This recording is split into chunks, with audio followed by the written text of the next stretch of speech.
is, and then we'll turn it over to our first speaker. So Nicole, all you.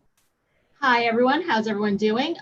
We are thrilled to have two wonderful guest speakers tonight. John Foster, who is with Foster, Jensen, and Gully law firm. He's an attorney, speaker, author, and legal counsel who specializes in the legal aspects of meetings, conventions, trade shows, and events, and association management.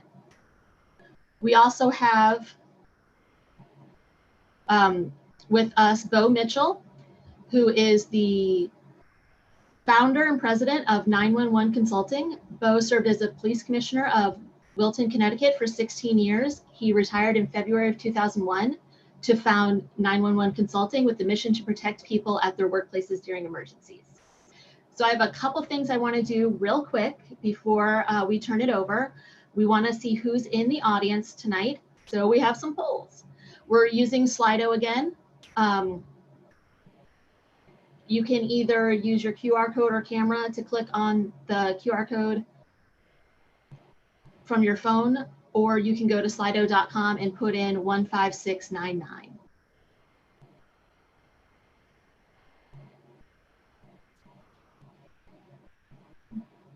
And the first poll is live now. So it's, are you a planner or supplier? So far, we're 100% planners. Oh, we got a one supplier in there.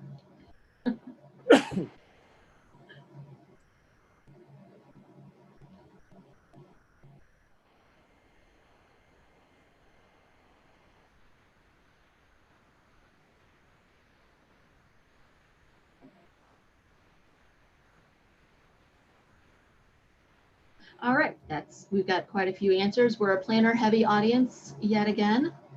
We're gonna go ahead and go to question 2. Sorry. When are you planning on resuming in-person or hybrid events? And this "you" is directed at, your company. Wow, a lot of people October to December of 2020. And now that's being taken over by January to March of 2021.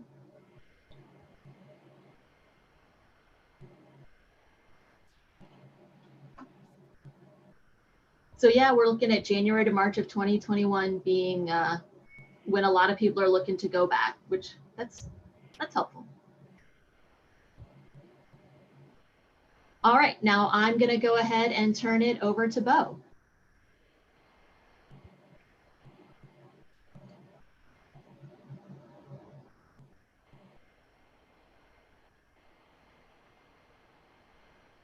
Stand by, we'll get it there. Is my slide up, Nicole? It is. Okay. So planning in a post-pandemic world. What does your meeting look like in a post-pandemic world? Let's put you in the moment. Well, you've done your job, you've done your meeting planning, you've secured your client, you've secured the meeting city, you've secured the meeting venue, you're doing all the things you normally do, you've secured all your partners, you've done a successful marketing plan, you've got your attendees registered, and along the way, of course, you had to convince the attendee employers that it was safe to send one of their employees to your meeting. So you've done everything just right. But now we have to ask the question, what's your meeting nightmare? Well, ladies and gentlemen, here is your meeting nightmare. This is June 10th, just a few days ago. I won't mention the city or the venue because that's not my purpose here. My purpose here is to tell you that this is the meeting nightmare. This is just one more guy walking through a convention facility, a convention hotel, a convention casino, all in one, places you've been before and planned before. And as you can see, no one's wearing masks. Nobody is practicing social distancing. In fact, it's like the virus never happened. And here is your meeting nightmare. And I'm going to let this run for a little bit to show you that this isn't just some small part or aberration inside of a particular facility in a particular city.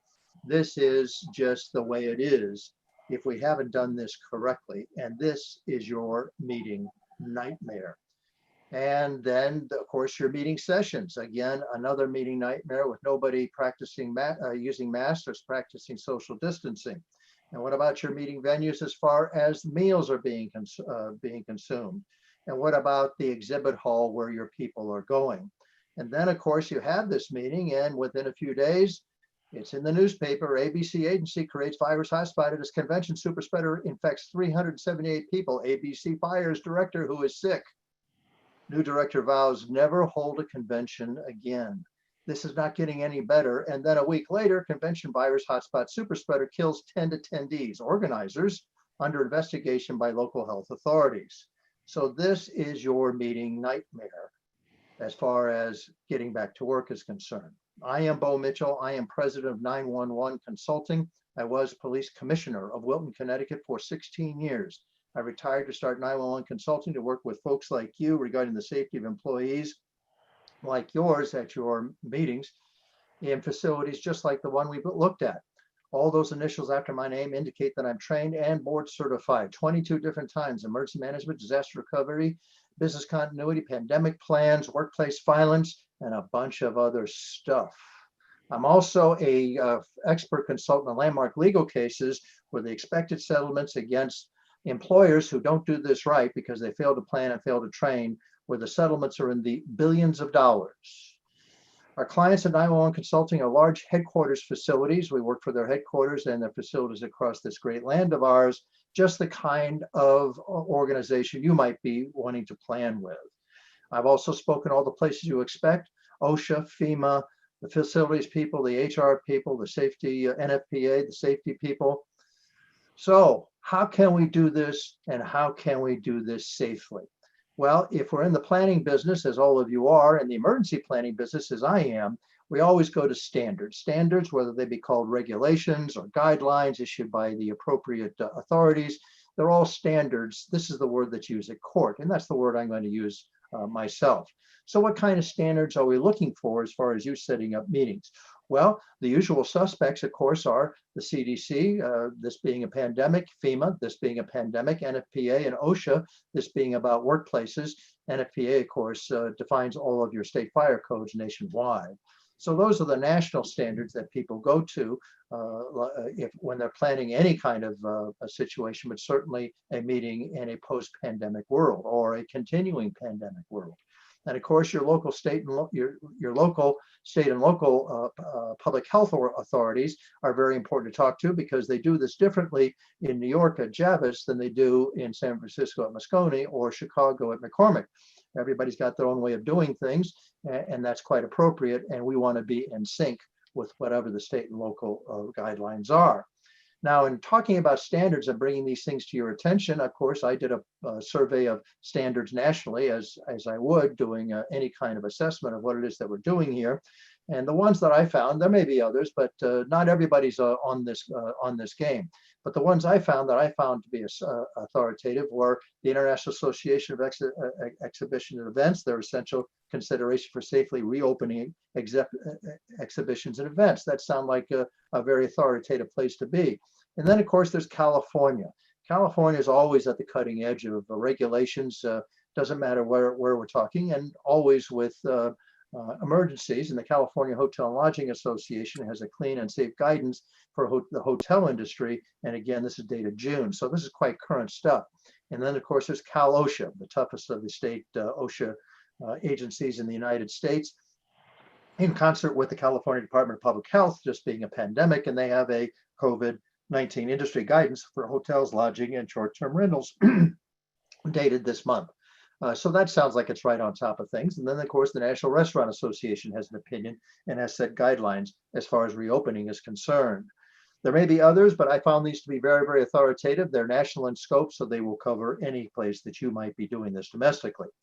So let's go back to our pre-meeting planning. We did the marketing, as I said before, pre-registration, and we're doing constant communication, because everybody's going to want to keep hearing how this is going to work.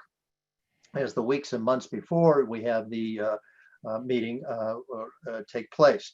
And under the marketing, we want to attract attendees and we want to convince their organizations, the boss, so to speak, that indeed he or she is sending their attendee or attendees off to a safe and secure place because they're worried about their employees getting sick. They're worried about their employees coming back to their families and to the workplace, making others sick as well. So this is going to be constantly a function of communication with everybody. You've done that before, but this is going to be in a hyper kind of situation. So then we have to go to the meeting site planning. Now we will hope very definitely that they're talking about all the things that we've been doing as far as social distancing, coffee, the pre-existing conditions, the masks. But let's keep moving on that and drill down on that because this is the marketing part. We have to convince everybody that this is going to be a safe situation, which then brings us to venue procedures.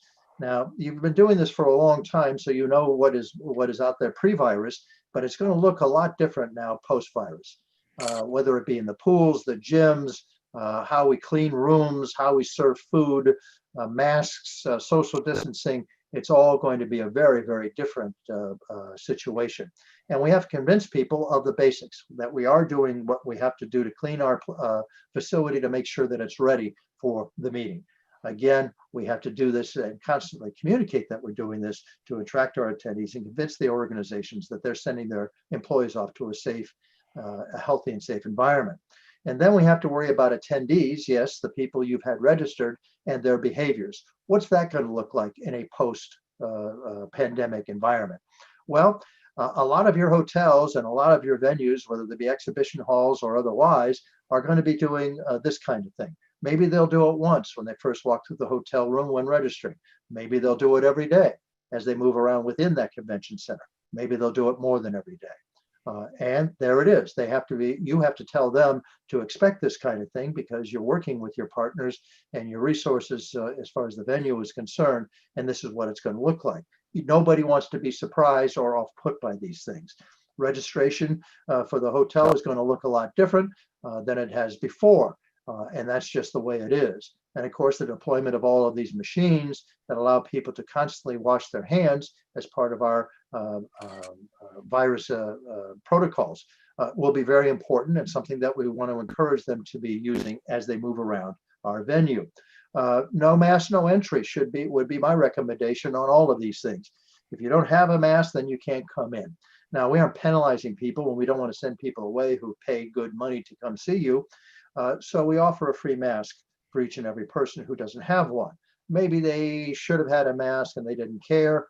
It doesn't matter. You're going to tell them that they can't come in without a mask. Well, we got to make sure that we give them one so that they don't walk away. And as far as social distancing is concerned, we're going to have to keep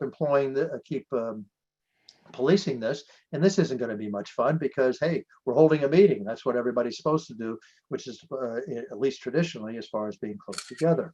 And as we move around the facility, this is going to be more of this going on because that's just necessary to find people who are sick and call them out of the attendee herd. And as we move around inside of our venues, we're going to see employees wearing masks, whether it be at the casino, the gym, the swimming pool. So we have to warn everybody this is what's happening and that they are part of these and they are part of these procedures in order to make them work and to keep people healthy and safety.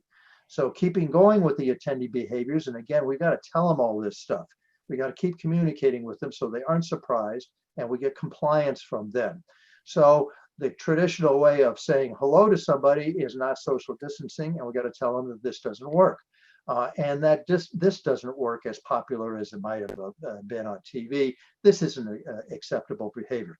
I don't know what the hell this is, but we don't want this either, and that simply doesn't work. Now, what does work? Well, simple stuff, but I think we have to tell our people what it is, what's expected of them now that they've come outside after being inside for many, many months.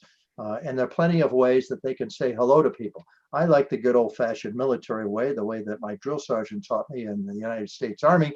It's respectful, it's cross-gender, cross-ethnic, cross-cultural. There isn't any place in the world where you can't know what that is. And like I said, it's respectful. So we have to teach our people that they're doing this. And then we also have to police the social distancing. If this is one of our meetings, we've done one part right with the mask, but we haven't kept the social distancing. So are our meetings going to have to look like this rather than the traditional way that they've looked like in the past? And again, as we go into rooms and move around our facility, there'll be a lot of this going on, and we need to tell our attendees of that. Food being served inside of the venue, whether it's during the day in an meeting and exhibition hall or at the hotel, whatever. We're probably never going to see a buffet again in the next year or two, but pre-packaged food is not new to the hotels. They've been doing this a long time on special occasions. So this is not something new, so we can make this happen. It may still be serving people directly, and that's okay too, as long as the other procedures are in play. And then, as far as all the other very important tactics that attendees and meeting planners go through to make sure that we have a smooth meeting, we've got to use these devices, and we've got to go digital. Everyone is carrying one of these things. There's more power and memory in this phone than there was in Neil Armstrong landing on the moon 60 years ago. So these are little miracles, and we got to use them. Certainly for pre-registration, all of that's going to be digital, but so can the car rental and Uber. Many car rentals, not all of them right now, you know, you never have to talk to anybody, you never have to touch anything except get in the car and start to drive. And that's what we want to work with people like that. And of course, Uber is that digital approach to transportation locally. What about desk registration? Well, we don't have to talk to anybody and get keys and sign things and do all that, or even touch anything. We can do so approximately with a watch or with our cell phones. What about entry into the room? Well, this is hardly new technology, but we got to make sure that this is how we roll as far as our meeting is concerned as they come up late this year or early next year, where nobody's touching anything and the door is operated, both locking and unlocking, from our cell phones. What about entry into a convention hall or meeting hall or exhibit hall? How does that look? Well, we used to do this, and that's fine, but are we going to do that anymore? I don't think so. This is my badge that I wear to conventions as I wear it out there. Why can't all that be on my phone, such that I display this as I'm going through choke points quickly and keep moving as far as my badging is concerned?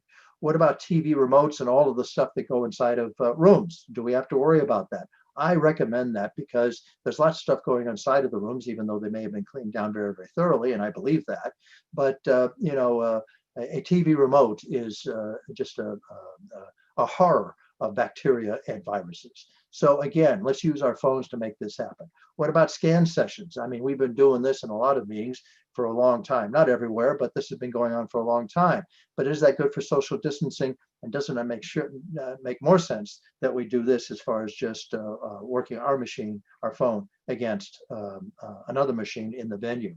What about meal ordering? Well, all of us, I think, are pretty much used to this, whether we're ordering room service, something from the venue during lunch while we're having our meetings, or as far as any restaurant is concerned. So that we can handle. What about BizCard and change? Well, there's been some kind of software around for a long time about exchanging BizCards, and our phones are the way we do that now. I've just showed them here too close together because those are the images that are available to me. We want to make sure that this is done at 6 feet. So we have to set up our software. There are thousands of apps out there, and we can do this. So we need to go digital with all of the things that we do during the day to make it smooth, safe, and healthy. So what have I said to you today? Well, the pre-meeting planning that you've always done, the marketing, the pre-registration, and the communications, they have to be constant. They have to be hyper. The venue procedures have to be laid out for the attendees. We make no assumptions that they remember what it used to be like, and all of it's changed anyway. So we got to break it down for them and constantly communicate with them about how they're supposed to move around, washing their hands, that they have to have a mask and they won't be let in to the venues or the meeting rooms or wherever without a mask, that we have to keep our social distancing, that they're going to see a lot of this whether they like it or not, and that's just fine, and that we've gone digital. Because we don't want this. This is the nightmare, and we don't want it when we plan for our meeting later this year or early next year, because this is an awful place to be. If you'd like a copy of this presentation, please send me an email. You'll see in a moment my email address, and I'd be happy to send it to you. And if you want access to all those standards that I mentioned, I'd be happy to make those available to you for your convenience. And there's one last thing. All right, that's it. Let's roll. Hey, let's be careful out there. Let's be careful out there. I'm happy to take your questions at the end of John's dissertation. Over to you, Nicole.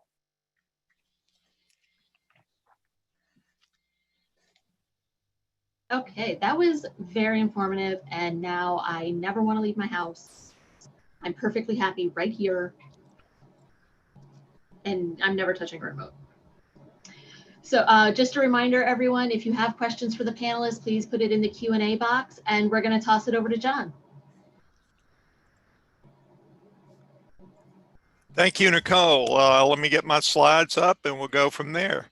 Bo gave us an excellent presentation on how the industry is changing and what the new guidelines we need to follow in order to stay safe and secure. I'm going to be talking about your legal duties as meeting professionals to avoid loss and liability. All those things that Bo told you come into play because you need to follow what's going on in the industry. You'll hear me say this again in a few minutes. But the key thing is, if you're going to call yourself a professional, a meeting professional in today's industry, you've got to not only be an expert at negotiating, at planning meeting space, at planning meals, hiring speakers, and so forth, you also need to be a risk manager. You need to see yourself as a risk manager. The job has changed. It's not just planning meetings anymore. It's allocating for risk. And that's true on the supplier side too. I know we have some suppliers here. But whichever side you're on, we have to understand that the industry does have risk in it because we get large numbers of people together under one roof at the same time. And you have to realize that that planners and suppliers both have legal duties to their attendees, to their staff, and to the organizations they work for to control loss and avoid liability. And that's what my portion of the program is going to be. I'm going to be giving you some legal tips and guidelines that are different from what Bo's saying in order to keep you out of trouble and keep your losses and liability to a minimum. Since I am a lawyer, I got to give a brief disclaimer and say that I'm not acting as your lawyer today. I'm giving you some educational content. And if you want specific legal advice about what's going on your desk or your organization, then you need to engage the services of an attorney, whether it's me or somebody else in the industry that's familiar with this industry and can become familiar with what your situation is. So we'll get the legalities of that out of the way. I'll go ahead and put my identification or my contact information up there. So if we don't get to answer all your questions and you wanted to contact us, Bo gave us stuff. This will be in my handout material that I gave to Nicole for download. So I just mentioned it in passing. Here's what I'm going to talk about. I'm going to mention what's going on in our industry and in our country. I'm going to talk about professional liability and explain it to you. The 4 legal duties that meeting sponsors have, risk management steps used by professionals, establishing health and safety rules for events, and I'm going to give you some sample rules that another organization I'm familiar with, how they handle it. And I'm going to be talking about waivers for meeting, assumptions of the risk, and then sort of summarize some tips for preparing waivers, indemnification clauses, and force majeure clauses going forward. So that's a big mouthful. I do talk sort of fast for a boy that's from Georgia, so you're going to have to listen fast. And if we don't get to all your questions again, we'll figure out some way to connect with you. What's going on in our country? If you're a planner today and you're picking up the newspaper or listening to the news, this is what you're seeing. You're seeing 115,000 plus deaths from the virus as of June 14th. You're seeing over 2 million cases in the U.S. You're seeing cases jump in 21 states amid reopening guidelines. Most meetings and events have been canceled or postponed for the next few months. Most of my clients have. You're seeing health officials fear a second wave may be coming in the fall or even in early 2021. Nobody knows. And the CDC guidelines have issued, CDC and World Health Organization, WHO, has issued new guidelines concerning gatherings. And you need to pay attention to those guidelines because they're going to be the standards that you're going to need to comply with in order for you to meet your legal duties. More about that in a minute. I do want to point out that the guidelines that the CDC and WHO put out are just that. They're guidelines and advisories. They are not regulations. Neither WHO or the CDC issues regulations, meaning they're not mandatory, but they are going to be used as expert guidelines that the industry is going to be measured against. So as a planner, you need to become very familiar with the CDC. You need to download their free app and put it on your phone. And I go there once a week to see if the guidelines have changed because they are constantly updating them. And they got some very good guidelines under mass gatherings, they call it. They don't refer to meetings, they refer to mass gatherings. World Health Organization has some excellent guidelines to look at and follow. And a lot of those guidelines are things that Bo talked about in his presentation. Individual cities and states have issued guidelines and regulations. And again, those are the first places I go to if I've got a client who has an issue, whether they want to go forward with their meeting. I go to that state. I'm dealing a lot in Florida right now. Florida has a 3-phase plan for opening up their state.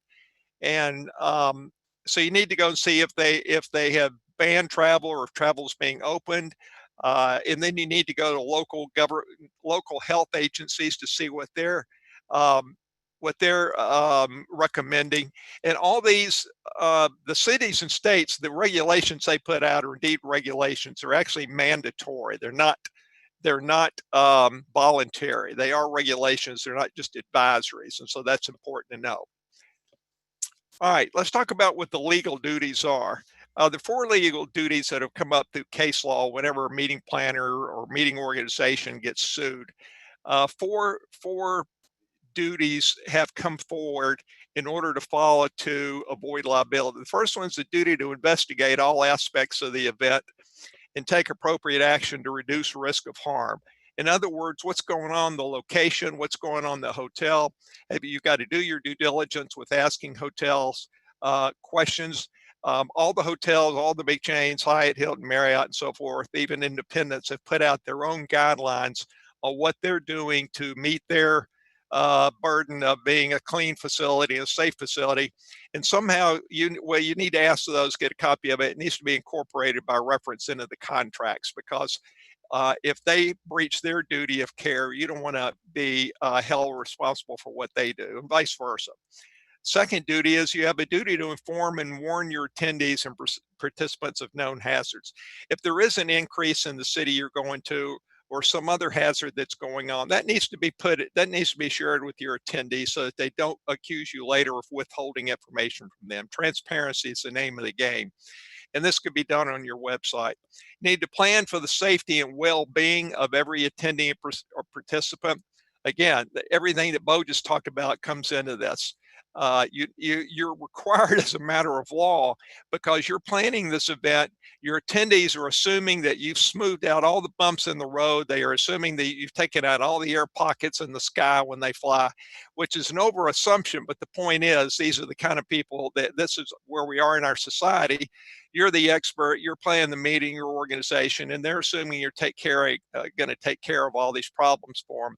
And so this is where understanding social distancing, having those rules in place, and everything that Bo talked about, making sure the hotel or someone takes temperatures of people before coming into the hotel or coming into the meeting space.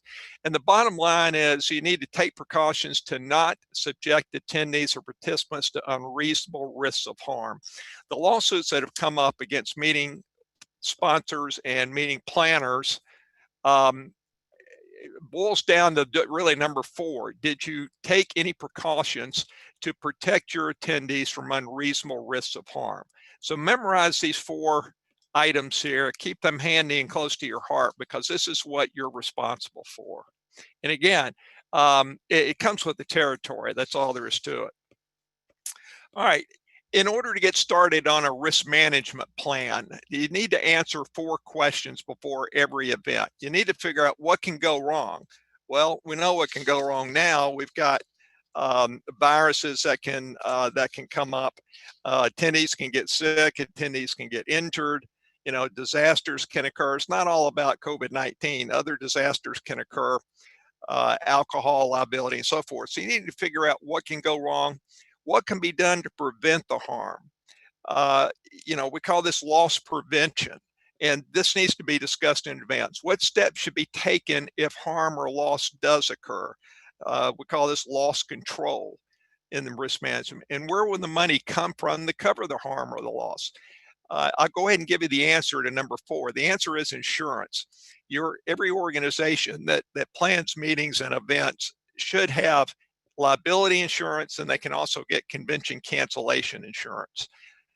Both those you need to talk to your broker about. And if you want some ideas on who to approach for insurance, you can send me an email. But these 4 questions need to be answered, because if someone gets injured, we're in a society where they want to blame somebody else for their and what in some cases or anything that goes wrong, they want somebody else to blame for it. And you're going to be a convenient target. So you need to address these issues and work it into your risk management plan before you get to the meeting, of course. Let's talk about professional liability. Negligence equals liability. And the law says we're not required by law to be perfect at what we do. Oops.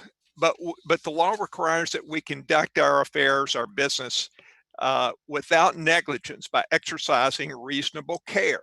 That's what we're required to do. We're not have to be perfect. There's no such thing as a perfect meeting, no such thing as perfect meeting planners. And you don't have to be perfect, but you have to conduct your affairs without negligence. Okay, so what does that mean? What does that look like? You have a duty of reasonable care, not extraordinary care, just reasonable care. And that's the degree of care used by another person, i.e. another meeting sponsor, given the same or similar circumstances. In other words, now that we're talking about coronavirus, COVID-19, what would another planner do to handle in advance, to pre-plan in advance what to do before and during the meeting? And again, a lot of things that Bo talked about is exactly what they need, that you're going to be measured against. And so what this means is you need to keep up with the standards out there. The way you do that is, number 1 is attending webinars like this. Number 2 is keep reading articles in industry publications as well as on the internet as to what the trends are, because as the trends change, your duty of care and what that duty of care, how that duty of care is defined is going to change. And so I spend probably half my day doing client work and the other half of my day reading publications to keep up with what's going on out there, because that, again, that's how you're going to be measured, is what are your peers doing, because that becomes the standard of reasonable care. And don't take that lightly. That's extremely important. All right. One group I ran across has established some health and safety rules for their event on their website before the event starts. They make their this is word for word off of their website, the SAASTR.com. They're a software company. They obviously have events. And I found this on their website, and I give them credit. I've altered it a little bit just to add some things that I thought made sense, but I give them credit for the initial part of it. But the first thing they have on there is a no handshake rule. It says, we understand that some events recommend against handshakes, but we've decided to simply affirm no handshake rule at the annual meeting. Oops, back up. Then they have a no sniffles and mandatory thermal screening for fevers. You will not be permitted to enter the XYZ hotel or attend the ABC meeting if you are sick or have been sick, or if you have a fever for any or no reason. In addition, you will be required to certify on site you have not been sick in the past 14 days. No sniffles, no runny noses, no fevers. We will thermally scan all attendees at the event. Mo showed a picture of that. And yes, it's coming. And if you test for an elevated temperature, you will not be able to enter the event unless secondary screening shows you do not, in fact, have a fever. Please do not come to this event if you are sick, have been sick, or are warm. If you test sick or become sick at the event, you will be asked to leave, and we will credit you for next year's event. You can always have a different policy, say you'll give them their money back or whatever. There's another part of this. It says wash, wash, wash. You will be required to frequently wash your hands at the ABC annual event. This is not a suggestion or a recommendation. It will be a requirement. You will be required to wash your hands as you enter the venue, before each general session, and before you enter the expo. This may create some lines. Our apologies. Then it goes on to say, by registering for the ABC conference, you acknowledge you have read the above rules and agree to follow them. These may sound sort of harsh, but they're straightforward, they're serious, and there's no messing around. And that's what's needed in today's legal client. They're taking care of their organizations, but they're also showing concern for their attendees. And this type of thing is going to be, if somebody goes there and gets sick, this type of thing is going to come to the forefront as a defense that the group will have. They show that they tried to take the steps that are necessary. You can change, you can use this, you can change it, you can revise it, delete it, or whatever. But I thought it was more or less well written and well intentioned. But you're going to start seeing that on registration websites. Here's some other things that they continue with, that best practices for establishing health and safety rules. You know, give your attendees ample heads up of your health policy over email and other communication channels. In other words, you want to send this out and tell them this information, what the requirements are, before they get to the site. It's too late to say, oh, by the way, if you've been sick for the last 2 weeks, you can't come in. Tell them that before they get there. Don't spring it on them at the last minute. If your policies may result in attendees being prohibited from attending the event, or may otherwise result in excluding them from any activities, have a clear refund policy or a registration transfer policy in place. You can't keep their money if you're not going to let them in the door. In other words, you got to give them credit or give them their money back. And be very clear in describing what's allowed, what's prohibited, and what's advised. There's a lot of information out there on the internet to answer these questions and help you with this. But if risk management's not your strong point, then engage a professional. Somebody like, Bo Mitchell will be very happy to create a plan for you. That's his expertise. And so, I tell my clients that you don't have to know all the answers or be an expert in everything, but your job is to know who the experts are that do know the answers. And whether that's in legal and somebody like me, or security and other risk management things to execute, somebody like Bo, an accounting, CPA, accounting person to help you with finances, an insurance expert to help you with insurance. So word of the wise. The question always comes up about waivers. Where do people like me stand on waivers? I actually recommend that you require waivers on your website. I'll admit that there is a big debate about effectiveness of waivers among lawyers, because they're not always upheld in court. But here's how they work, and I'm going to give you a sample waiver here. Here's how they work, when they will be upheld and when they won't be upheld. To be enforceable, a waiver must, number one, be clearly written and specific as the risk being waived. They can't be general. Number two, they have to be in a conspicuous place. Number three, they have to clearly be agreed to by the person that you're asking to waive their right to sue. Waivers are not upheld if they're general or vague, if they're hidden or hard to find. In other words, you bury it on page 12 of your website and you put it in 2-point type. That's not going to be upheld, because it's going to be, the other side's going to claim they didn't see it and it was hard to find. Or if it's not clear that they clicked on something to agree to it. So I thought this one was very good. It says, by clicking register below, you're acknowledging that an inherent risk of exposure to viruses exists in any public space where people are present. By attending the ABC event, you voluntarily assume all risk to exposure to viruses and agree not to sue the event sponsors, nor the XYZ Hotel, nor any of their affiliates, directors, officers, employees, agents, contractors, volunteers, and so forth, nor attempt to hold any of them liable for any illness or injury. What this is an assumption of the risk. You're telling them there's a risk, i.e. exposure to viruses.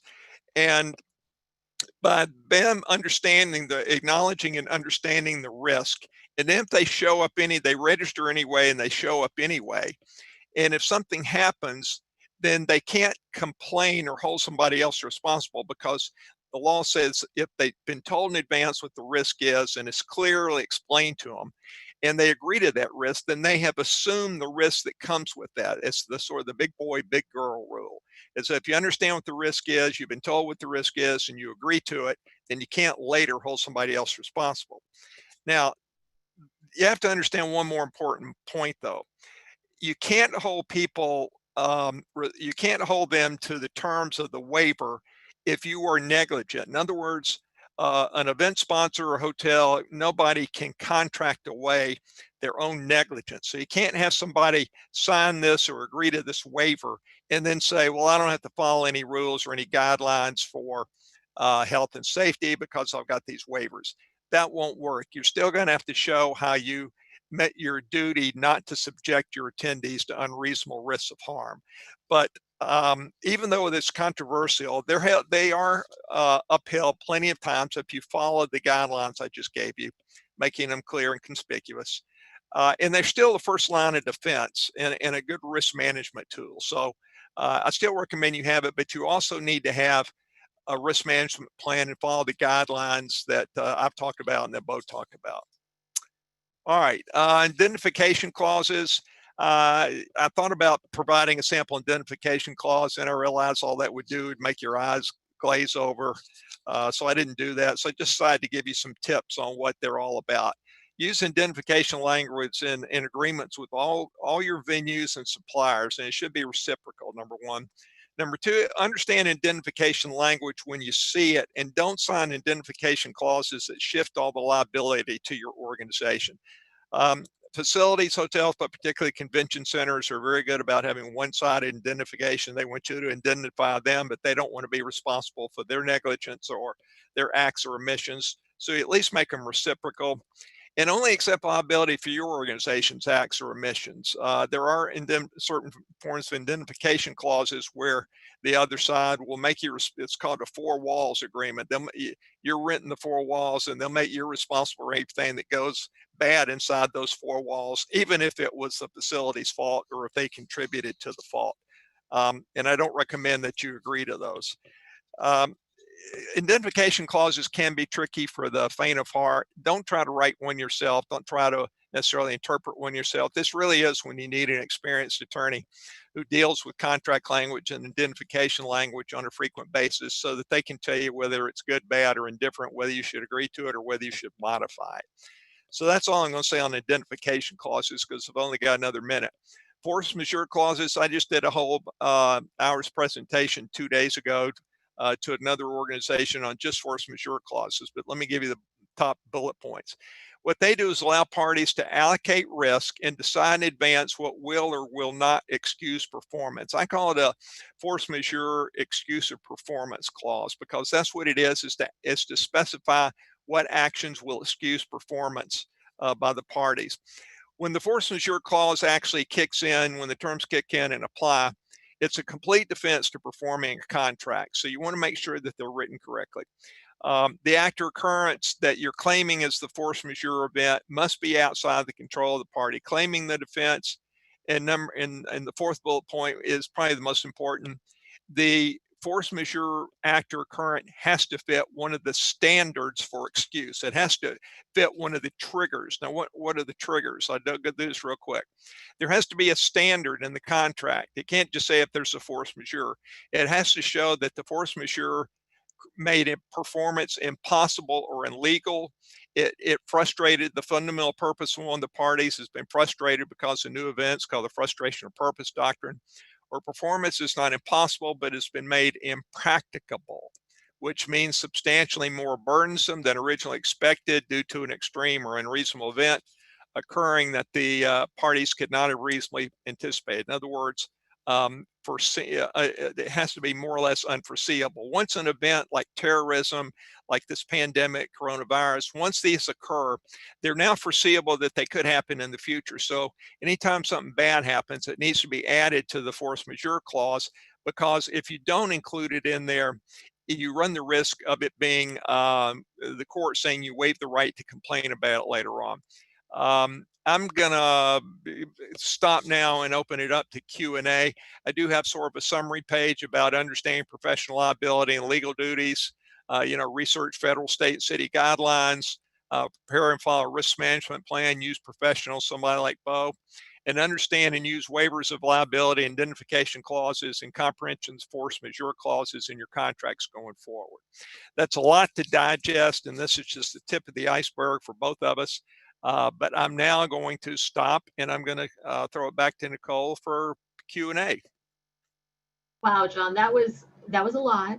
And It was a lot. I'm really glad you didn't put an indemnification clause up there because my eyes would have crossed. Yeah, everybody's eyes would have glazed over. I wasn't going to do that. So we do have a few questions. This one was submitted anonymous, so I'll go ahead and read it. Could hotels be liable if they refuse to acknowledge that a particular room set, such as 5 people at a 6-foot round table, doesn't allow for necessary social distancing and insist on oversetting a room? Well, we're early in the game, and there aren't a lot of lawsuits around hotels and meetings, but I can see that coming. That there are a lot of established industry guidelines for like 6 feet social distancing, and if the hotels are not providing that, I think they're opening themselves up to a negligence liability claim. Yeah, I do. We hadn't seen it yet because again we're early in the game, but I see that coming down the pike. Makes perfect sense. And Heidi Marshall Butler had an excellent question. Heidi, I'm turning your microphone on so that you can ask it. I think you might still be muted though. Let's see. Where'd your name go? There. Hear me? Yes, I do. Yes, I would like to know if you believe, this is for Bo, if you believe that a lot of the protocols will already be in place by the hotel industry by later this year or early next year, or if you think we'll have to stipulate these requirements in our contract or RFQ. I think that's a fine question. And I think what you're going to be looking at is that you should assume nothing and trust no one, as my mother taught me. So yeah, they're going to have it, as John mentioned, and as I mentioned, they're going to have procedures in place that get very tactical. But then, of course, are they being policed? So as your job, if you're the overall commander, if I can use a military metaphor, which sort of fits, if you're taking your allies into this meeting battle, and you've got to make sure that you see their paperwork and that it comes up to the standard, which you're going to have to look at or get somebody to help you look at. And second, you're going to have to then police it. Because, how many times have we worked with somebody who says, of course I'm going to do that. What a dumb question. And then, you get on the ground and they aren't working with you. And suddenly you are running around policing things. And maybe that's what you'll have to do as a B plan. So I would assume nothing. I would trust no one. I would make sure it's all in the contracts that they are policing. And I would have that in detail. All of these hotels, most of them, big ones especially, have security people. They have staff that do lots of things as far as meetings are concerned. And they're going to have to bulk up in that regard, because policing this is going to have to be one person at a time, one choke point, one entrance at a time, and then each and every meeting, because just because the last meeting was doing it right doesn't mean the next meeting is doing it right. So this is going to be complicated. Thank you. Absolutely. And this one goes kind of along with it. I'm probably going to say your name wrong, but Gordana. I'm going to go ahead and unmute or allow you to talk, and then let's see if we can unmute you as well. There we go.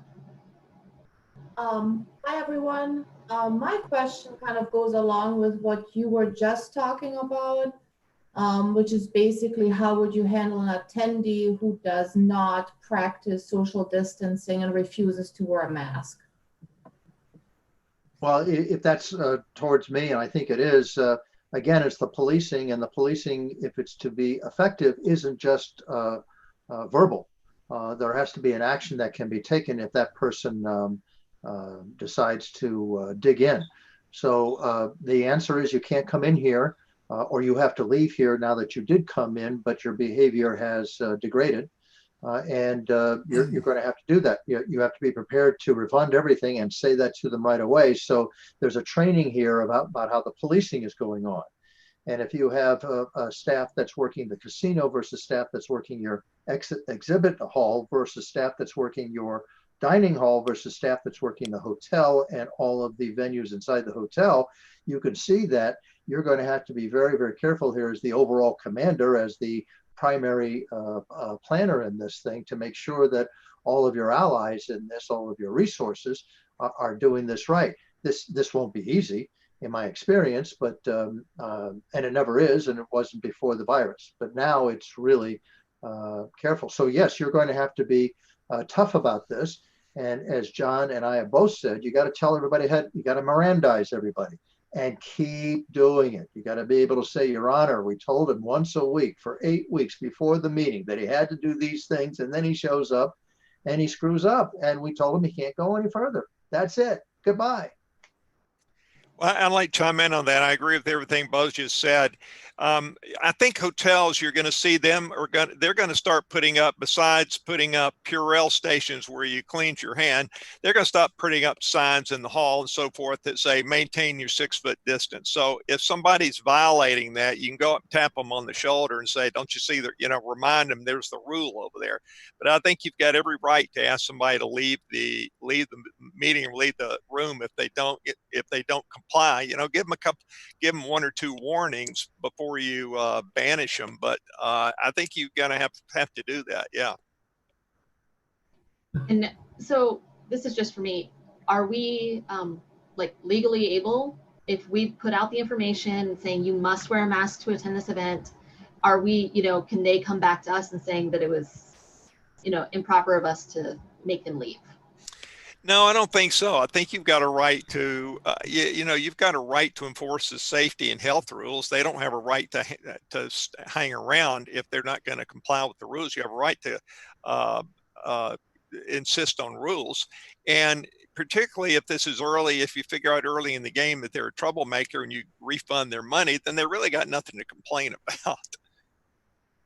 Yeah, and let me add on that, whether it's an emergency action plan or a pandemic plan where an employee or a visitor or a guest in your high rise or at your meeting defies your very clear rules, you can't touch anybody. Don't be in that business. You're not in the law enforcement business. You are in your procedures enforcement business, and you do have to police them. But that's a small p. As I use it as a verb. It's not a capital P. Now, could you, and I would recommend it for any kind of meeting before the virus or after, would you have law enforcement, at least one officer at your venue during your meeting? Because there's always some knucklehead who's doing something with alcohol or drugs or something else. Isn't that a smart idea? And couldn't you there make it part of your plan that say, well, we got a problem here. I have to stop this meeting because this gentleman's going to be escorted out of here. Now, hopefully you never get to that point, but as you've seen already on out there, a lot of people who think that they are the experts, that John and I just don't know what we're talking about. And then everybody's into fatigue, pandemic fatigue, virus fatigue. I get it, but you can't, you're going to have to be really, really strict on this because as John has pointed out, if you don't, it's one thing to talk about duty of care. It's one thing to exercise it, and you got to be able to stand in front of the judge and say, we did everything in our power, short of incarceration, to make this thing happen, and this guy is off the reservation. Rather than saying, well, Your Honor, the virus ate my homework. Then let me pick up on that. That's a good point. Again, I agree with everything Bo just said. You can't just come up with a plan and say, okay, I got a plan, and then put it on your bookshelf. You're going to have to show that you what steps you took to implement that plan, because that's going to be one of the first questions that's asked. So it's a famous lawsuit. Some of you may remember the Tailhook case that came up in Las Vegas a few years ago, and they even made a TV movie out of it. And they had a great plan, only they threw it in the trash and nobody paid attention to it. And when they were sued for negligence because of some people that got injured there, they said, but we had a plan. Yeah, but where was it? Well, nobody knew where it was. So if you got a plan, you got to implement it. And like Bo said, you don't want to get into the business of throwing people out physically but you should have hotel security on speed dial, just like you would anyway now. Before this coronavirus came up, if you had somebody, that a heckler or somebody that was misbehaving, you had the right to call security to remove somebody, but let the hotel security do it. If your meeting's large enough, you may have your own security staff, but for small meetings, you're not going to hire the local police force to come in there, but you should be able to have an understanding with hotel security that they'll help you with that. Absolutely, that makes perfect sense. I love the way you guys explain that. So we have time for one more. It was submitted anonymously. How can you effectively social distance in the exhibit hall between vendors and attendees? I'm going to let Bo take that one because I've been trying to figure that out myself. Yeah, well, welcome to the NFL. This is not going to be fun. It's not going to be easy, but we didn't think it was going to work in grocery stores, and we managed to sort that out. We didn't think it was going to work in doctors' offices, but we managed to sort that out. So, my mother told me, never be a pioneer. They're the ones with the arrows in them. Hopefully by the time you get to planning your meetings, they've been through this and have set that up. If you're hiring somebody who, regularly does this as an exhibit hall manager and producer, they're going to have to come up with it because otherwise you're not going to hire them. And then so they're going to have the X's on the floors or the arrows or the, so that they can control the flow of stuff. This has already happened. This will not be easy. Fun is not a word I've ever used in emergency management. So that won't be there. And fair is not a word. That fair is a 4-letter word that begins with F. So, it's going to be tough. It's going to be difficult. But, you got to, once again, it comes back to making sure that you're hiring and you know what it looks like from a good to a bad hire of your allies, your resources, because you're the overall commander and you're going to be hiring them. And you've got to be able to say to that exhibit hall person, that catering person, et cetera, what are your procedures and how are we going to enforce them? Yeah, my input on that is all this is new right now. And I think in the next 6 months, you're going to see this industry guidelines sort of shake out. Some norms are going to take place and people are going to get used to it. And again, you're going to have to keep up as meeting professionals with what those norms are and how they evolve. And again, we're all just trying to hang in with these new things until a virus or a cure comes up. Well, I think we'll be able to relax some of this when we get I'm sorry, I said a virus, I meant a vaccine, so that people have immunity for it, but nobody knows when that is. But the industry is going to shake this out. They'll adapt to these things and just pay attention and read the articles about it. Absolutely. We're going to innovate in this industry in amazing ways due to this. So I absolutely think you're right on that. And that is about all the time we have. If you are watching us on YouTube, please email the code L12 to programs@sgmpnatcap.org. That's L12. And if you have called in on your phone, please send an email to programs@sgmpnatcap.org with your phone number and your name so we can match up the records. The last few things we have is survey link. You can use your QR code reader or the link was dropped in the chat. It will also be included on the post-event email that we send out. I have screenshot all of the questions, so we will get everyone answers. I mean, some of them were anonymous anyway, so I'll probably just send them out with that. And if there was anything good in the chat, I'll definitely send out the meeting chat afterwards as well. So this survey link is in the chat and it will be in your email. And don't forget to join us on July 11th for the NatCap board live on Facebook. And thank you so much to John and Bo for joining us tonight. You guys were amazing. Thank you. Bye, everybody. Have a great night. Signing off. Roger that. Thank you, John and Bo. Yeah, I'm Bo clapping. enjoyed working with you. I think it dovetailed very well. Yeah, it was great, John. Thanks very much. You said all the right things and had a great deal of authority doing it. I love the high school picture that you put up there. Yeah, and that's something, I'm still saving my money for a facelift, but I hadn't got there.